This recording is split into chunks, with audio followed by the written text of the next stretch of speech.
Hello everyone, this is Mr. Math Guy over here at Oxford High School in England.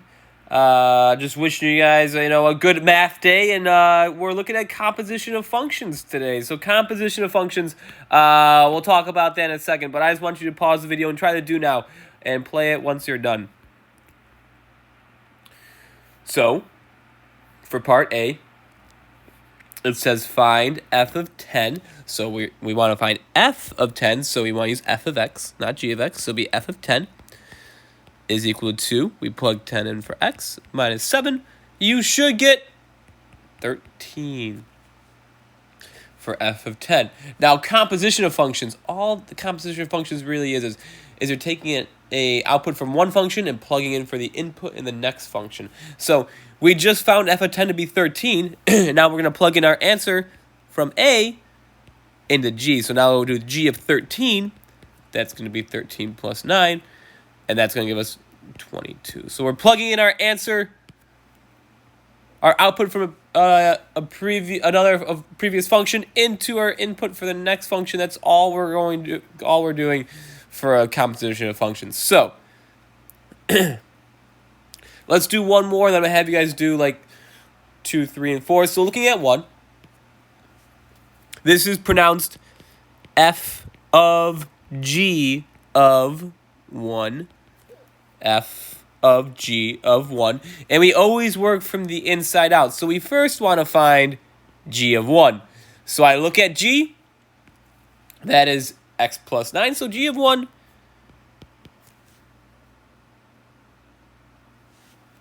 is 1 plus 9, which is 10.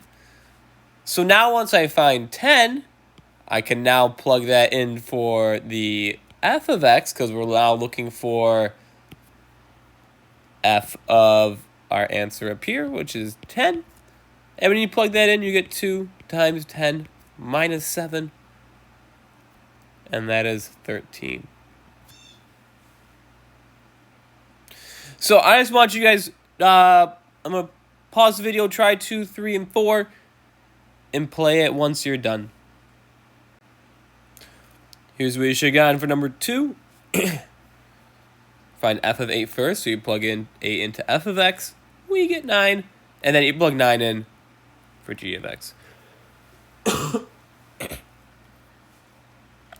And then 3 and 4, they're the same exact question, always work from the inside out. So it's always, you find the g of negative, well in this case, negative 6 first. Same thing for 4.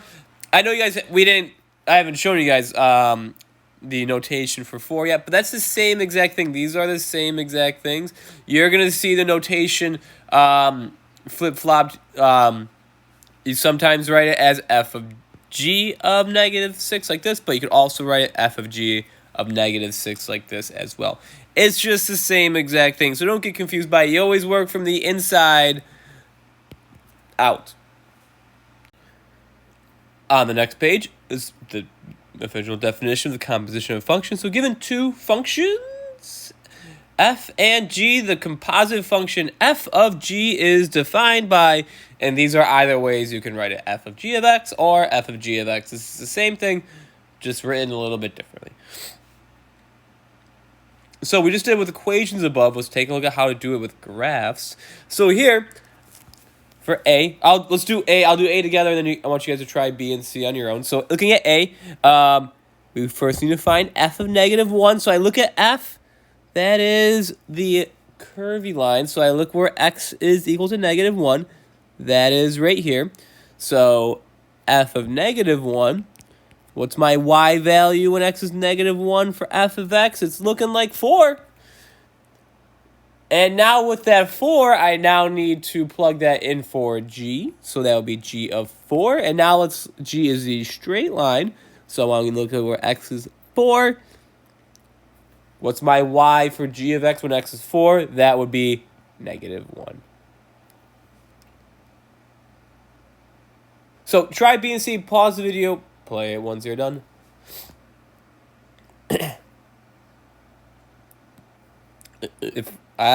For B, I'm going to rewrite it like this, just because this is how that's a little messy. It'll be f of g of 1 So you first look at where g is. The x is equal to 1 for g, and that'd be right here, which is 1 comma 2. So that'll be f of 2. And f of 2. Let's go to f of x. When x is equal to 2, we get negative 4.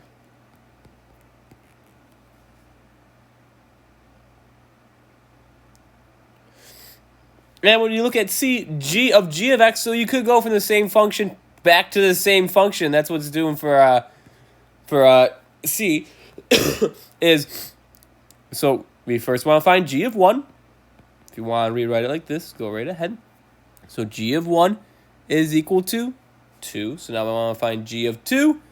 So g of 2, we're on the same line, sticking with the same line. When x is 2, you get 1. So g of 1 is equal to 1. You can write it like that as well.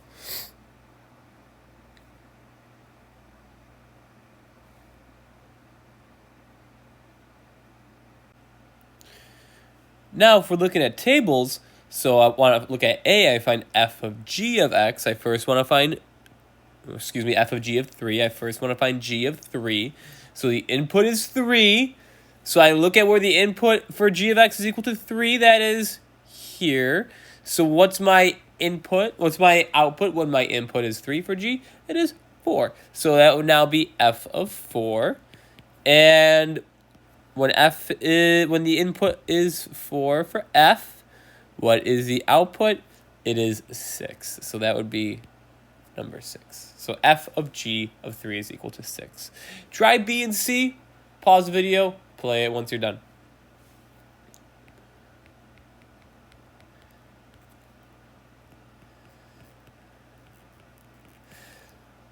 So for B, I first want to find f of 5. So I look at where the input is 5. What's my output? That'd be 7. So that'd be g of 7.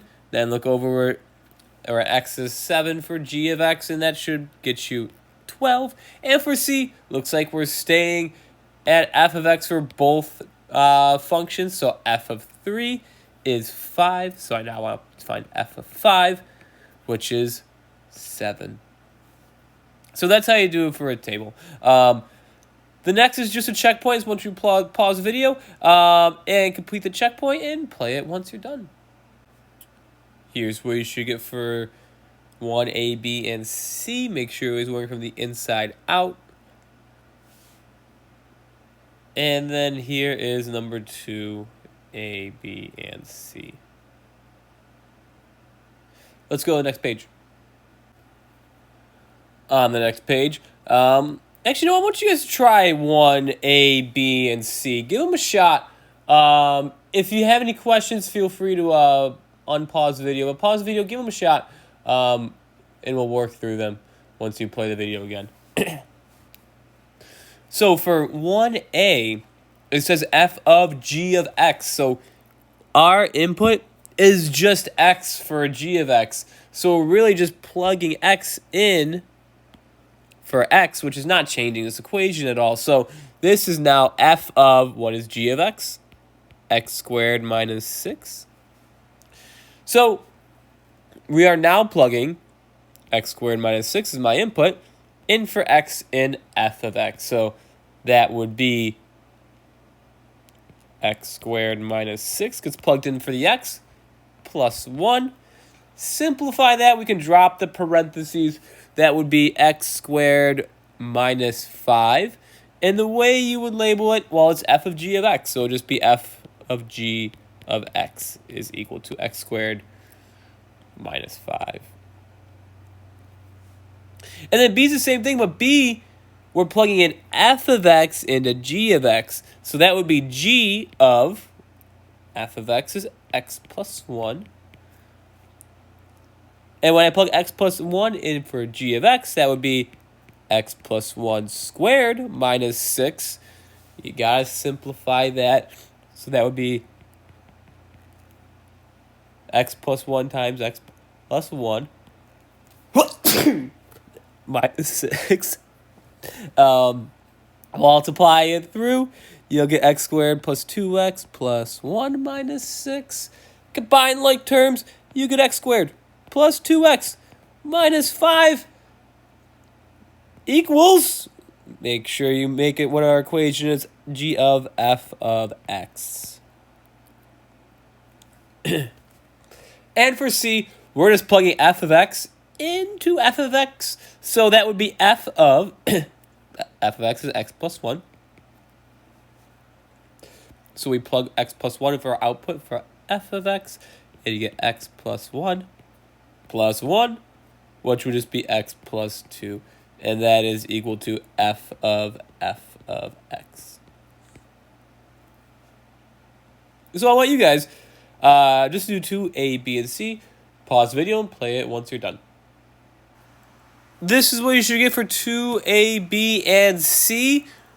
Notice what's going on with 2a and 2b. When you did f of g of x and you did g of f of x, they just kind of, the functions kind of like undid each other, and it just gives you x. We're going to be working with that more tomorrow. So keep that in mind, and I think maybe on the homework too. So that's it. Homework's just the sheet of paper that says homework on it.